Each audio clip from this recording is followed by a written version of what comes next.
Kepulauan Wakatobi di Sulawesi Tenggara adalah salah satu kawasan dengan sumber daya alam bawah laut paling kaya di dunia.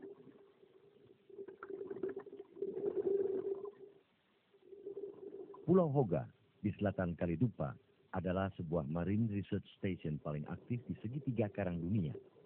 Sebuah laboratorium bawah laut yang menjadi surga bagi para peneliti.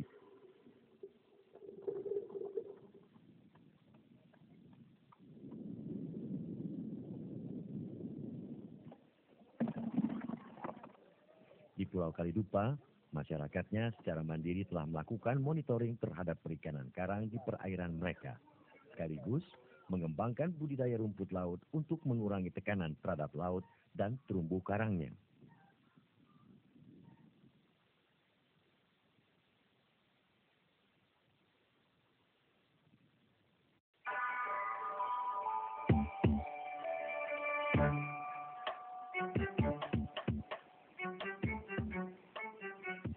Kabupaten Wakatobi di Sulawesi Tenggara adalah salah satu kawasan dengan tingkat keragaman terumbu karang dan spesies ikan tertinggi di dunia.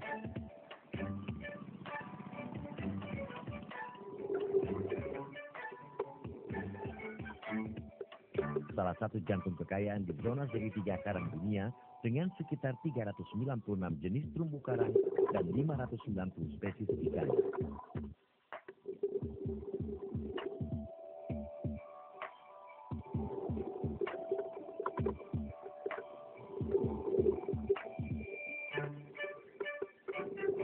Perairan Wakatobi memiliki sekitar 90.000 hektar terumbu karang.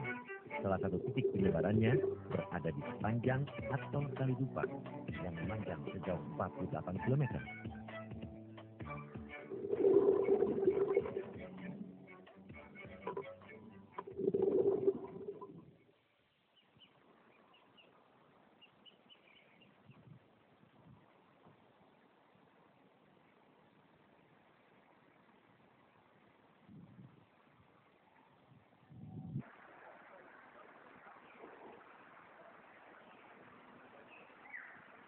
Inilah kawasan yang menjadi surga bagi para peneliti bawah air.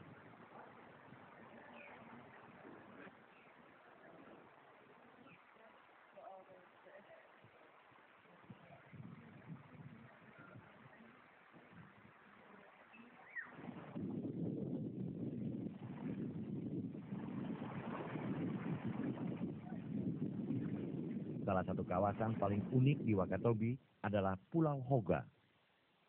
Pulau kecil di selatan Pulau Kaledupa sejak tahun 1995 telah menjadi tempat penelitian bahari yang sangat produktif.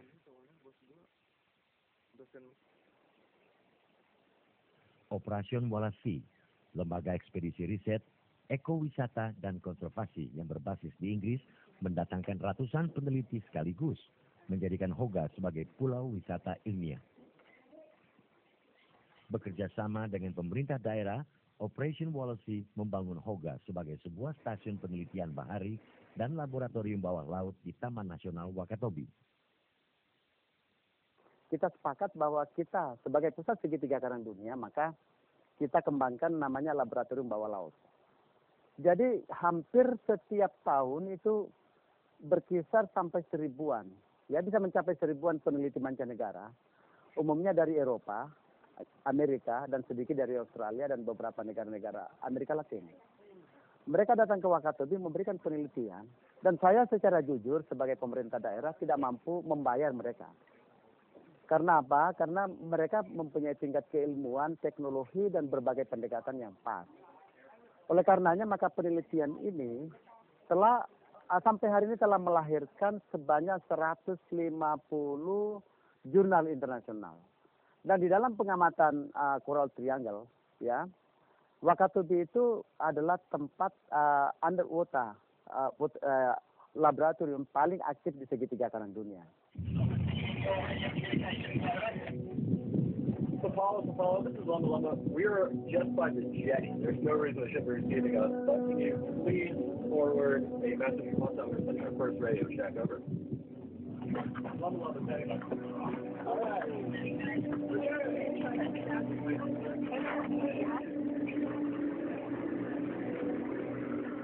Setiap tahun, sekitar bulan Juni hingga September, sekitar 400 hingga 500 relawan datang untuk belajar, sekaligus melakukan penelitian di sekitar Pulau Hoga dan juga perairan kaledupa. So we have different students that come here that either volunteer or they do dissertation projects. And so they do their third-year project, and they'll carry out a full 6-week project from start to finish. And they work with academics and different scientists who are specialists in the area. And so they do this for 6 weeks. And then we also have various volunteers that can do different activities. So they'll do different activities every week. So they'll do things like coral reef monitoring. We have a monitoring program here, which they look at metric surveys of the corals that are present and the condition of the coral. And they'll also look at fishes. So they do fish surveys as well. And these students get to participate in laying transits and monitoring these different sites that we go to every single year. And also they'll do mapping projects. They get to go around the island and do mapping, which we put into a big database, so all the information is available to everyone.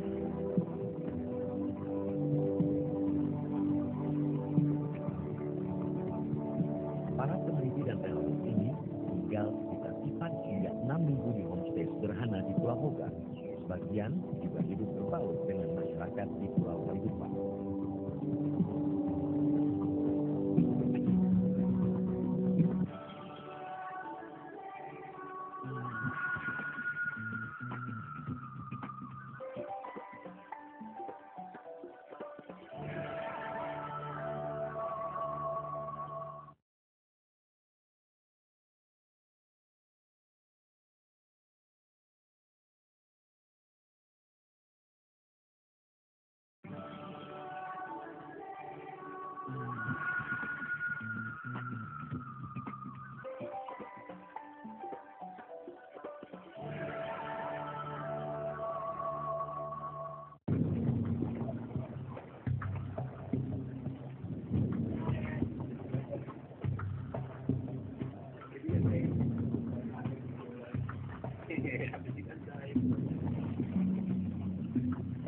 Pagi ini, Gaby Ahmadiyah, salah satu peneliti senior mulai penelitiannya, menyusuri perairan Kaledupa bersama 2 orang relawan yang akan membantu proses pencarian ikan gobi.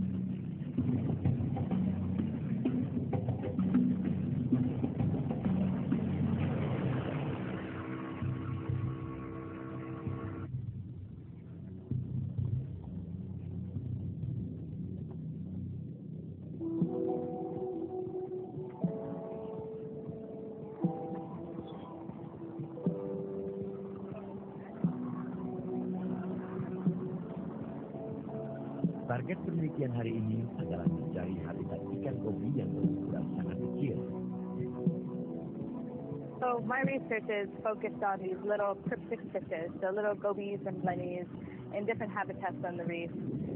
Nobody really studies these groups because they are so small that it's difficult to see them.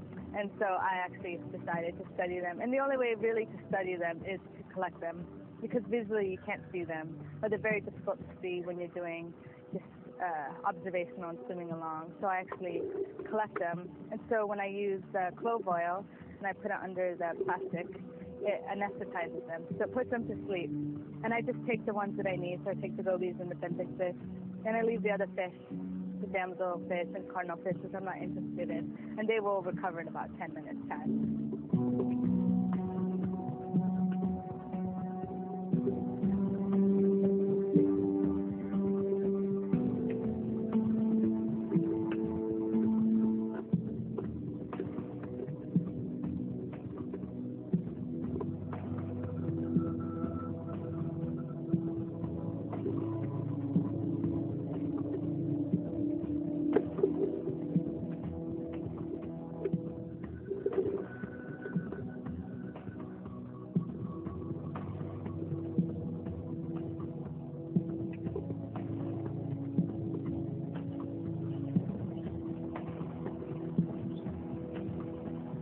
He wants to take a ride.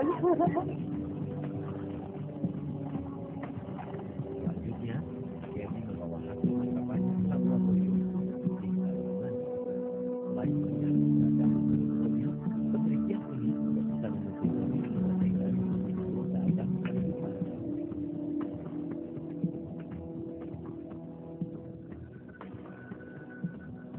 To look at it's really important because we don't know the diversity of these fish here. There are probably some new species that they haven't been described.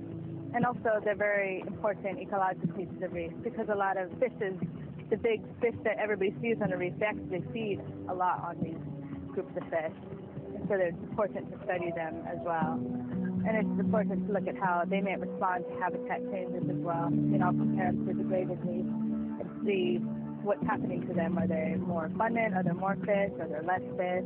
Are there less species in a degraded reef? So these are some of the questions I'm trying to answer.